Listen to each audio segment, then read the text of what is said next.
27장 모세가 이스라엘의 지도자들과 백성에게 명령했다.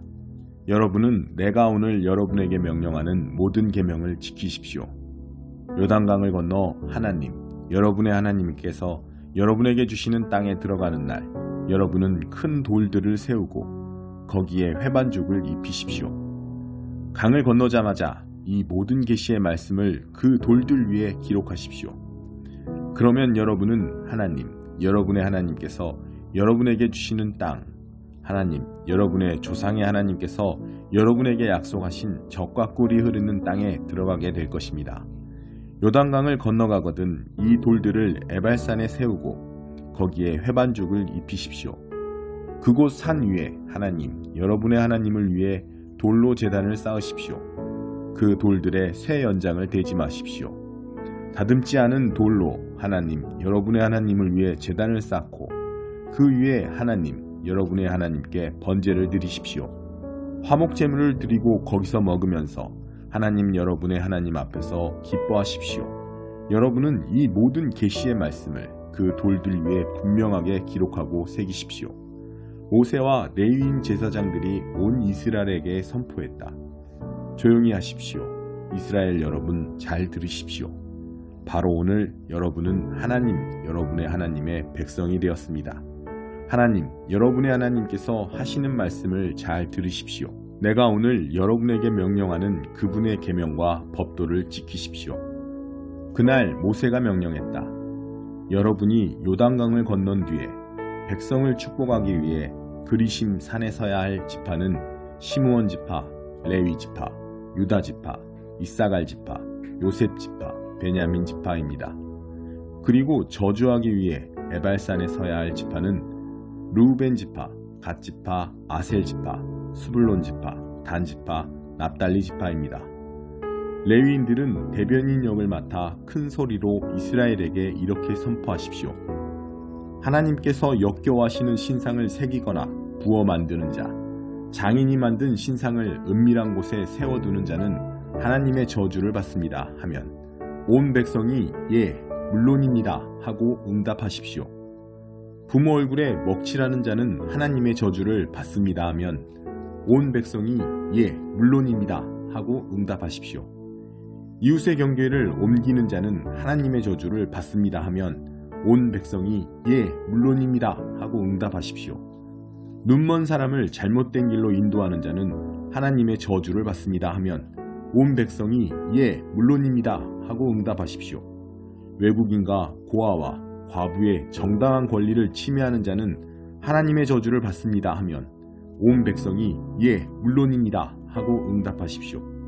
아버지의 아내와 동침하여 아버지의 여자를 욕보이는 자는 하나님의 저주를 받습니다 하면 온 백성이 예, 물론입니다 하고 응답하십시오. 짐승과 교접하는 자는 하나님의 저주를 받습니다 하면 온 백성이 예, 물론입니다 하고 응답하십시오. 아버지의 딸이든 어머니의 딸이든 자기 누이와 동침하는 자는 하나님의 저주를 받습니다 하면 온 백성이 예, 물론입니다 하고 응답하십시오.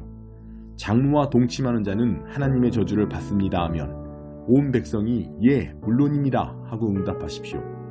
이웃을 몰래 죽이는 자는 하나님의 저주를 받습니다 하면 온 백성이 예, 물론입니다 하고 응답하십시오. 뇌물을 받고 무고한 사람을 죽이는 자는 하나님의 저주를 받습니다 하면 온 백성이 예, 물론입니다 하고 응답하십시오. 이 계시의 말씀을 행하지 않는 자는 하나님의 저주를 받습니다 하면 온 백성이 예, 물론입니다 하고 응답하십시오. 119편 정도를 벗어나지 않고 하나님이 알려주신 길을 한결같이 걷는 사람은 복이 있다.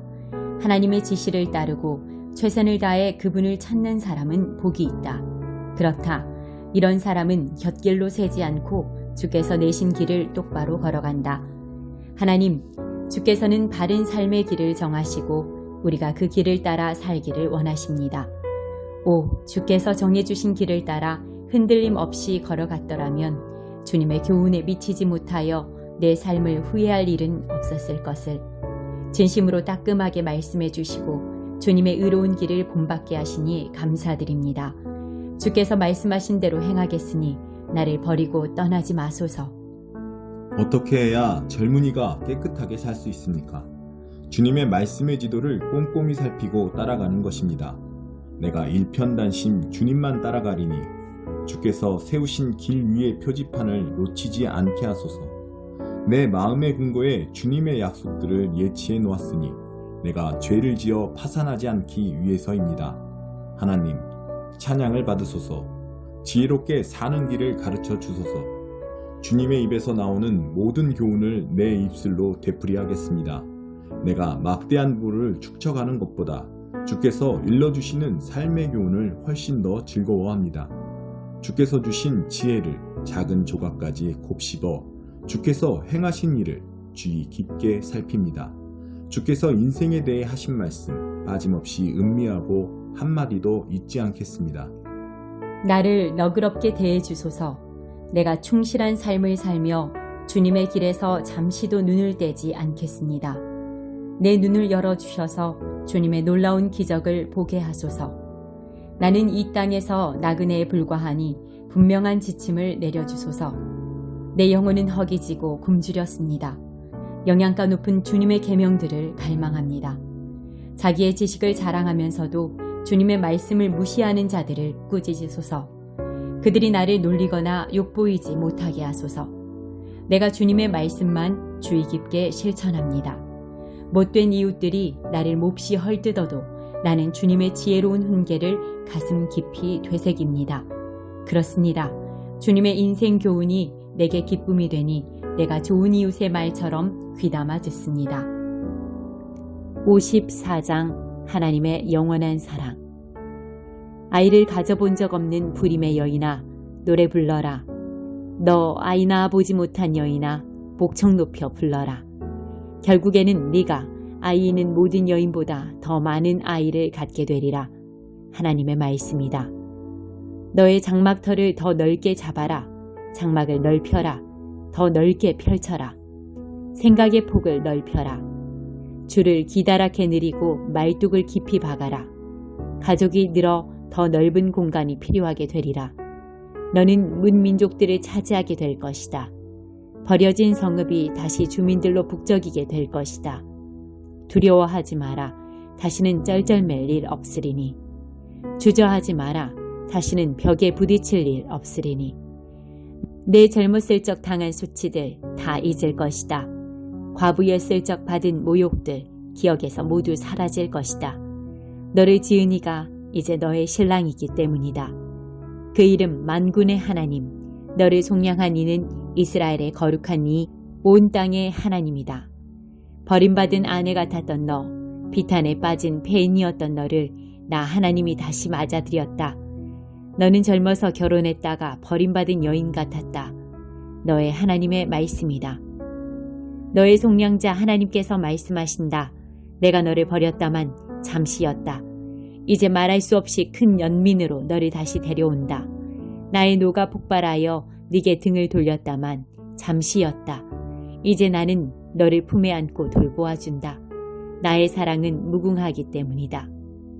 이 유랑은 나에게 이전 노아 때와 같다. 그때 내가 다시는 노아의 홍수가 땅을 범람하지 않으리라 약속했다. 이제 내가 더 이상 진노하지 않고 더는 너를 혼내지 않으리라 약속한다. 설령 산들이 너를 떠난다 해도 언덕들이 산산조각 난다 해도 나의 사랑은 결코 너를 떠나지 않을 것이며 나의 굳은 평화의 언약은 결코 깨지지 않을 것이기 때문이다. 너를 가엾게 여기시는 하나님의 말씀이다. 풍파에 시달려도 동정하는 자 없던 도성아, 이제 내가 터키석으로 너를 재건하려 한다.